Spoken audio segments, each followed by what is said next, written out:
नमस्कार दोस्तों, मेरा नाम है अनमोल और आपका स्वागत है हमारे यूट्यूब चैनल अनमोल ज्ञान दर्पण में।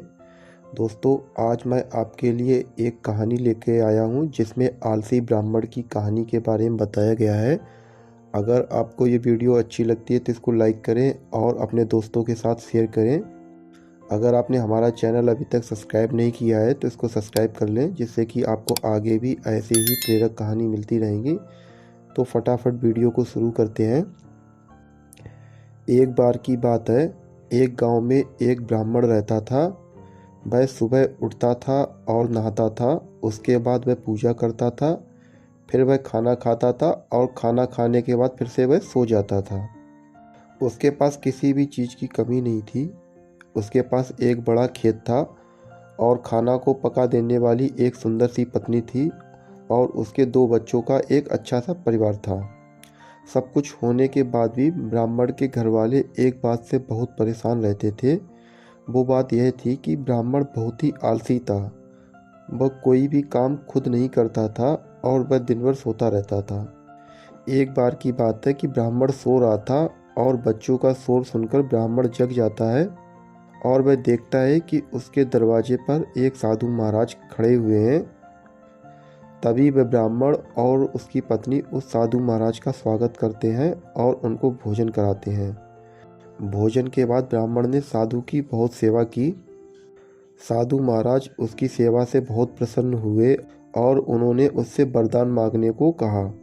ब्राह्मण ने वरदान मांगा कि मुझे कोई भी काम नहीं करना पड़े और मेरी जगह कोई और मेरा काम कर दे।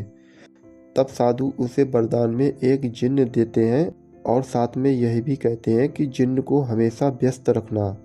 अगर उसे काम नहीं दिया तो वह तुम्हें खा जाएगा। वरदान पाकर ब्राह्मण मन ही मन बहुत खुश हो जाता है और साधु को आदर के साथ विदा करता है। साधु के जाते ही वहाँ एक जिन्न प्रकट होता है। पहले तो ब्राह्मण उसे देखकर डर जाता है, लेकिन जैसे ही वो ब्राह्मण से काम मांगता है तब ब्राह्मण का डर दूर हो जाता है और वह उसे पहला काम खेत जोतने का देता है। इसके बाद जिन्न वहाँ से गायब हो जाता है और ब्राह्मण की खुशी का ठिकाना नहीं रहता है और ब्राह्मण सो जाता है। कुछ ही देर बाद जिन्न फिर से वापस आता है और बोलता है कि मैंने खेत को जोत दिया है, अब आप दूसरा काम बताइए। ब्राह्मण सोचने लगता है कि इतना बड़ा खेत इसने इतनी जल्दी कैसे जोत दिया है। ब्राह्मण इतना सोच ही रहा था कि जिन्न बोलता है कि जल्दी मुझे काम बताओ, नहीं तो मैं आपको खा जाऊंगा। ब्राह्मण डर जाता है और बोलता है कि जाकर के खेतों में सिंचाई करो। जिन्न फिर वहाँ से गायब हो जाता है और फिर थोड़ी देर बाद वापस आ जाता है। जब जिन्न वापस आता है और आकर बोलता है कि खेतों की सिंचाई हो गई है, अब मुझको अगला काम बताइए। तभी ब्राह्मण एक एक कर सभी काम बताता जाता है और जिन्न उस काम को चुटकियों में पूरा करता जाता है। ब्राह्मण की पत्नी यह सब देख रही थी और अपने पति के आलसीपन पर चिंता भी करने लगी। शाम होने के पहले जिन्न ने सारे काम कर दिए और काम करने के बाद जिन्न ब्राह्मण के पास आ जाता है और बोलता है कि अब अगला काम बताइए, नहीं तो मैं आपको खा जाऊंगा। अब ब्राह्मण के पास कोई भी काम नहीं बचा था जो उसे करने के लिए कह सके। तभी ब्राह्मण को चिंता होने लगी और वह बहुत ज़्यादा डर जाता है कि अब उसके पास कोई काम नहीं बचा है जिसके कारण जिन्न अब उसको खा जाएगा। जब ब्राह्मण की पत्नी अपने पति को डरा हुआ देखती है तो अपने पति को इस संकट से निकालने के बारे में सोचने लगती है। वह ब्राह्मण से बोलती है कि स्वामी, अगर आप मुझे वचन देंगे कि आप कभी आलस नहीं करेंगे और अपने सभी काम खुद करेंगे तो मैं इस जिन्न को काम दे सकती हूँ। इस पर ब्राह्मण सोचता है कि पता नहीं ये क्या काम देगी। अपनी जान बचाने के लिए ब्राह्मण अपनी पत्नी को वचन दे देता है। इसके बाद ब्राह्मण की पत्नी जिन्न से बोलती है कि हमारे यहाँ एक कुत्ता है, तुम जाकर उसकी पूंछ पूरी सीधी कर दो और याद रखना कि उसकी पूंछ एकदम सीधी होनी चाहिए। जिन्न बोलता है कि यह तो बहुत छोटा सा काम है, इसको मैं अभी कर देता हूँ।